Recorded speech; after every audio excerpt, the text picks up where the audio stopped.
Assalamualaikum warahmatullahi wabarakatuh. Halo teman-teman semuanya. Perkenalkan, saya Erika Putri Kusuma dengan NIM 22210100179. Pada video kali ini, saya akan mereview buku yang sudah saya resum sebelumnya dengan judul Penyelesaian Hukum Islam Terhadap Persoalan Keagamaan Kontemporer.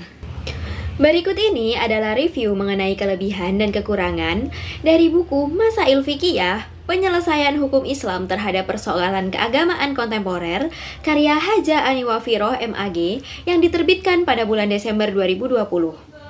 Buku ini menyajikan pembahasan hukum Islam terhadap berbagai persoalan keagamaan dan sosial kontemporer dengan menggunakan pendekatan fikih. Penulis mengangkat isu-isu aktual seperti hubungan tenaga kesehatan dengan pasien, tuntunan agama bagi ibu hamil, tata cara mengurus jenazah, hingga hukum tindakan medis seperti aborsi, transplantasi, dan bayi tabung. Buku ini disusun dengan bahasa yang komunikatif dan mudah dipahami, serta cocok untuk mahasiswa, tenaga kesehatan muslim, dan masyarakat umum. Di dalam buku ini terdapat 8 bab, yaitu yang pertama, sumber ajaran agama Islam, yang kedua, Islam dan ilmu pengetahuan, yang ketiga, akhlak dan etika perspektif Islam, yang keempat, keluarga sejahtera tinjauan agama, kelima, hubungan petugas kesehatan dengan pasien menurut hukum Islam, yang keenam, tuntunan agama terhadap ibu hamil dan melahirkan, yang ketujuh, tata cara menengok orang sakit dan mengurus jenazah, yang kedelapan, pandangan agama terhadap tindakan medis, dan yang kesembilan adalah halal dan haram menurut hukum Islam.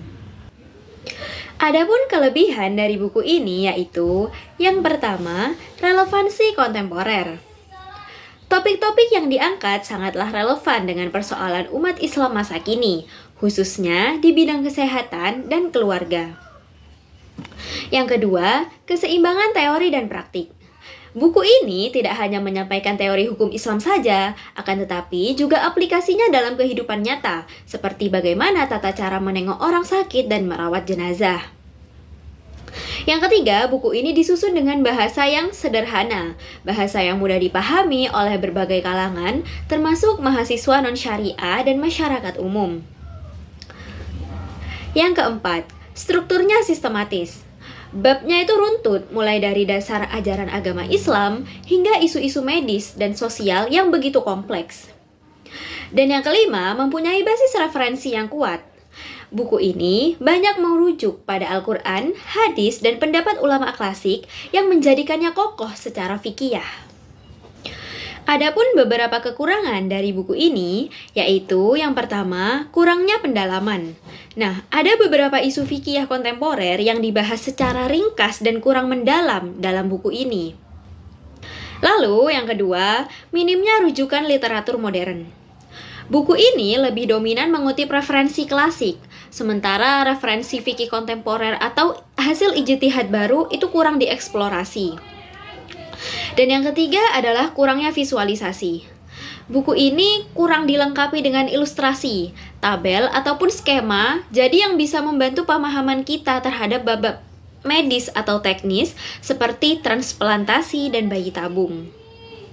Menurut saya, bagian yang menarik dari buku ini yaitu ada pada bab 8 tentang pandangan agama Islam terhadap tindakan medis.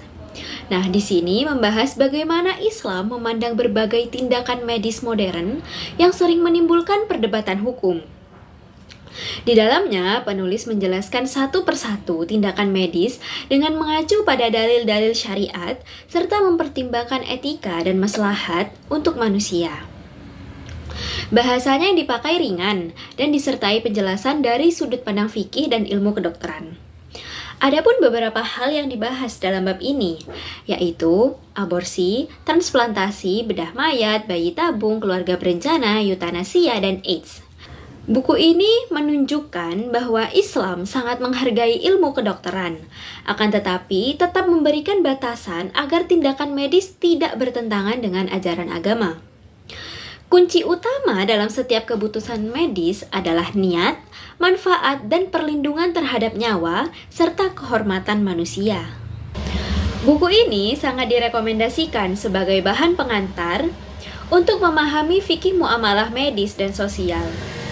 Akan tetapi, lebih baik lagi bila disandingkan dengan bacaan lain yang pembahasannya lebih mendalam dan analitis dari perspektif kontemporer. Mungkin itu saja yang bisa saya sampaikan, kurang lebihnya mohon maaf. Jangan lupa like dan komen ya teman-teman. Wassalamualaikum warahmatullahi wabarakatuh.